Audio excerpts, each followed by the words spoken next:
House. Newt Gingrich joins us. Good evening, sir. Good to be with you. You know, it's pretty amazing when you have ABC, CBS, CNN, MSNBC, and even Time magazine with the headline, Obama comes to New York for Barbara Walters and sort of UN. Why isn't he meeting with anybody? I think it's a comment on the depth of his arrogance. I think this is a person who doesn't actually care what the world thinks, doesn't actually care what the American people think.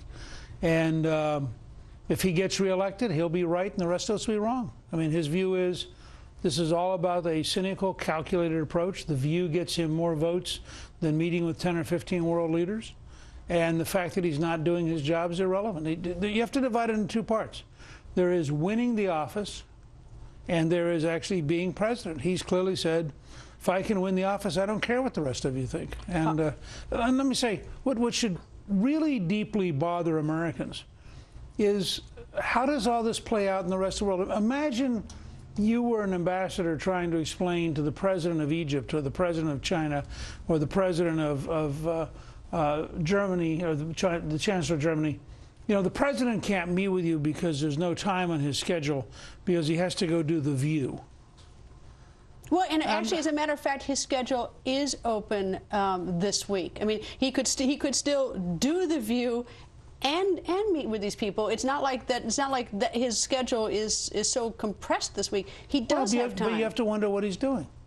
I mean, I'm assuming there's some rhythm to Barack Obama that the rest of us don't understand. Whether he needs large amounts of rest, whether he needs to go play basketball for a while.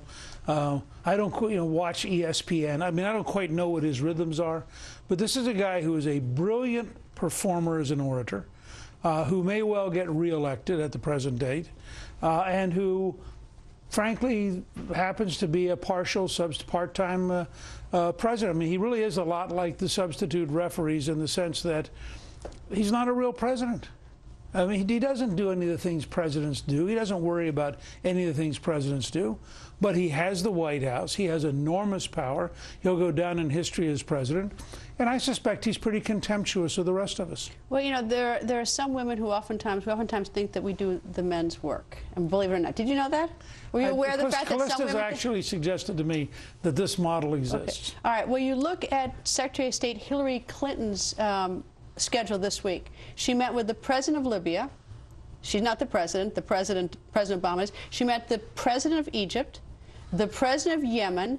She is meeting this week. She found in her schedule time for the prime minister of Netanyahu, and at the same time, she also met with foreign ministers, which are her counterparts in the government. She found time in her busy schedule to meet these people.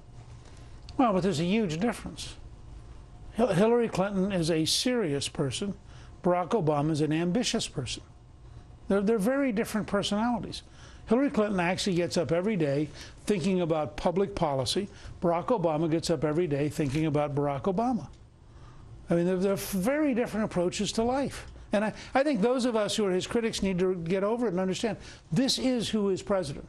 This is a man who in the age of false celebrityhood, is sort of the perfect president because he's a false president. He's a guy who doesn't do the president's job. He said 39% of the briefings on intelligence, the daily briefings. He goes to Las Vegas while there's an attack going on in Benghazi. Actually, I give him a pass on that because I don't think you ever want terrorists to think that you have disrupted that much, that you get that much effect on the presidency. I am critical of the fact that he's not meeting with presidents, which would be routine in New York but explain this then. Okay. For 10 days after the Benghazi attack, the Obama administration denied it was a terrorist attack. That's a different issue. No, that is a profoundly different issue. But after Carney that morning said, okay, everybody now concedes it's a terrorist attack, the same afternoon, Obama went back to the, oh, it's really caused by the film.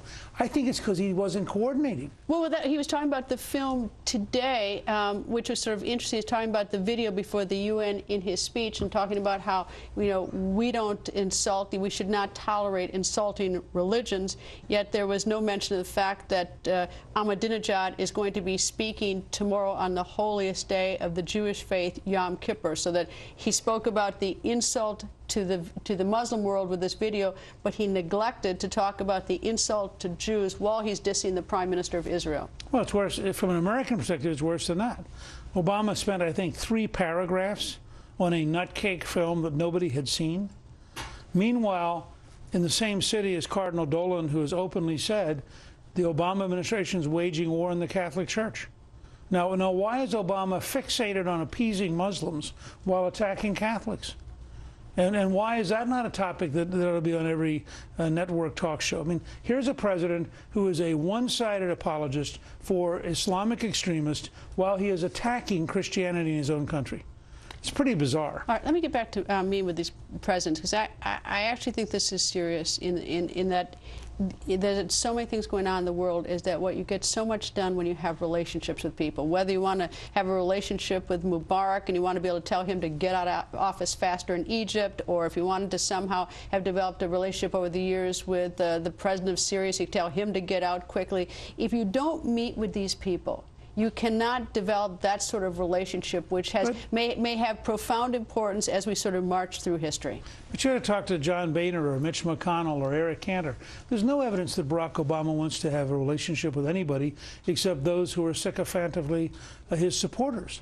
There's no sign he wants to. But you can't get anything done unless you you may not like them. He may not like the Republicans on Capitol Hill, and they may not like him. But you've still got to have some relationship with them to attempt to get something done. Greta, I don't want to be a naysayer here, but he's not getting anything done. I'll give you an example. He said today grandly, the war will be over in Afghanistan by 2014. That's just a falsehood. Now, I think he believes it. But it's a total falsehood. What he really means to say is the United States is going to cut and run in Afghanistan by 2014, whether you like it or not. And if the war continues, which it will, it'll be without us. The same thing's happened in Iraq. He said the war was ended in Iraq. No, it wasn't. It was certainly not ended for Iraqis. People are getting killed in Iraq every week. But the Americans pulled out. And Obama confuses his willingness to run away from every problem on the planet. I mean, if we end up with an Israeli strike on Iran, there's going to be a total mess in the Persian Gulf. Well, he said today about that, he said, in talking about the UN, he says, the U.S. will do what we must to prevent Iran from obtaining a nuclear weapon. I'm not sure what he means by what we must do. I mean, I don't expect him to spell it out in detail, but he said it. Look, since he refuses to meet with Netanyahu, it's a little hard to figure out what he thinks what we must do is.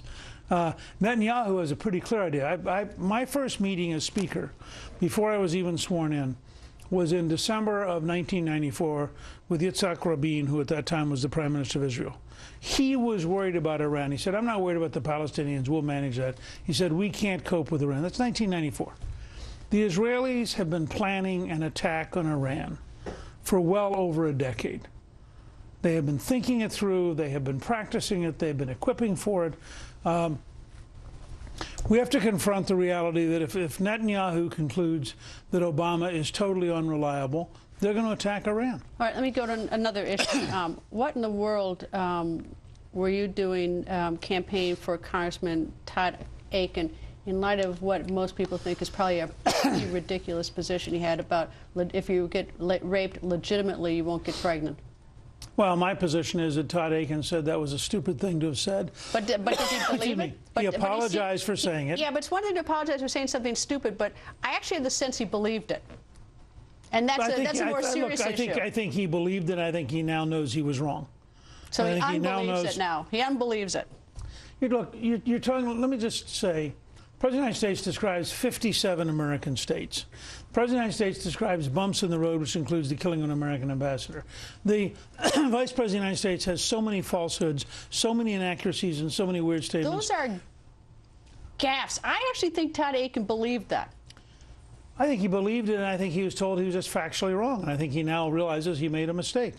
So if somebody says to you, I made a mistake, I apologize, and you look at 6 seconds of Akin being foolish and 6 years of his opponent voting wrong, It's pretty easy for me to say, you know, she voted for Obamacare. 71% of Missourians voted against it in a referendum 6 weeks before she voted for it.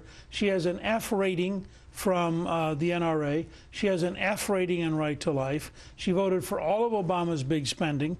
So the contrast, I think, Aiken, in fact, if you are in any way a moderate or a conservative, he is closer to your values than she is.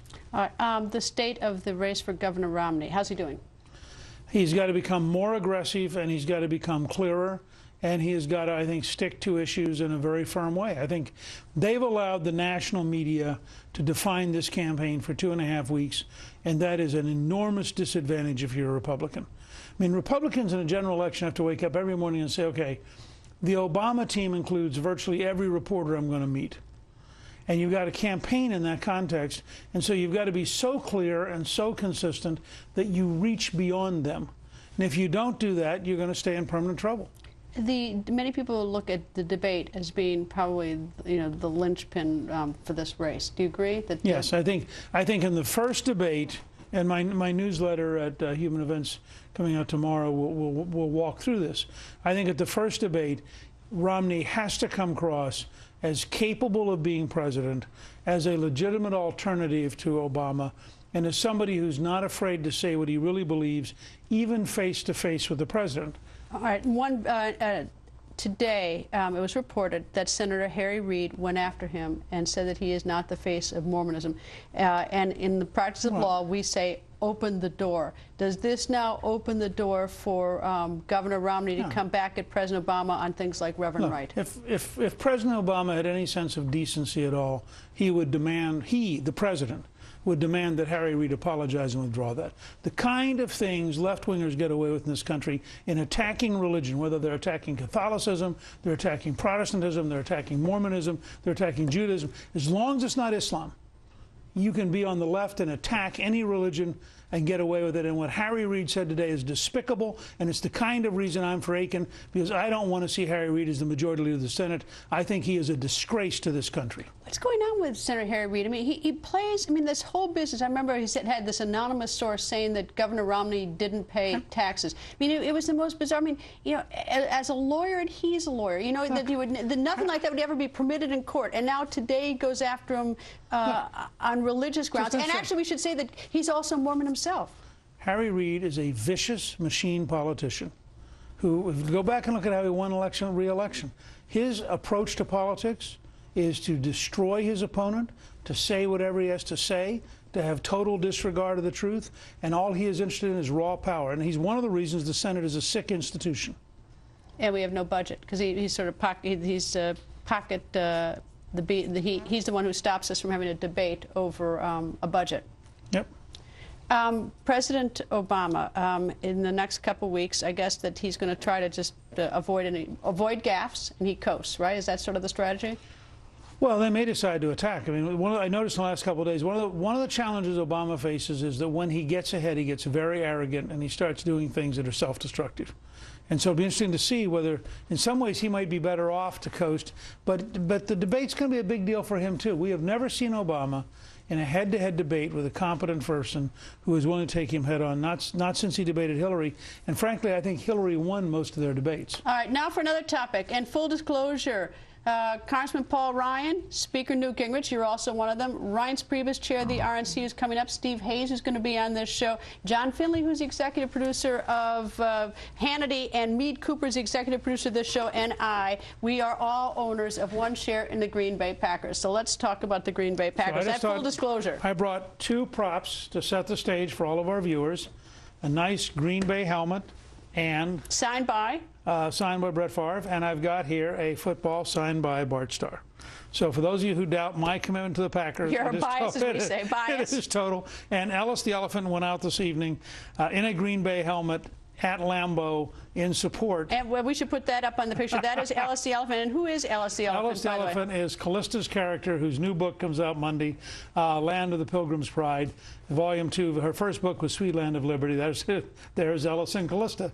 And we just thought, we knew that Ellis, who believes in doing the right thing, would want to stand with the Packers. It's amazing how it has just enraged the nation. I mean, it's actually sort of fun to have a topic that we can all sort of debate and angry about that doesn't have quite the consequences of, like, right. Libya or Egypt. Well, first of all, anybody who, as I did and I suspect you did, who watched this play last night, it was unbelievable. And to have the NFL today come back and pretend that it was the right decision was more unbelievable. But there's also a serious part of this. My son-in-law, Paul Lubbers, is the head of coach education for the U.S. Tennis Association. He made the point to me today, and he's also a big Green Bay fan, and he and my daughter own stock, you know, one share each. But he said, this is actually a very serious problem, because as the replacement referees start losing control of the teams, as the respect for them declines, as they're less and less able to police, you run a bigger and bigger risk of a serious injury. So the owners really have an obligation to the game, to the fans, and to the players to settle this and get it over with. I guess that's us. We are the owners, the list of our disclosure. Anyway, right. Mr. Speaker, nice to see you, sir. Good to be with you. Straight ahead, Vice President of Canada Paul Ryan comes out swinging at President Obama's foreign policy. Congressman Ryan hitting the president with a covert Jimmy Carter swipe, saying the Mideast today looks like Tehran in 1979. Is Congressman Ryan getting more politically aggressive?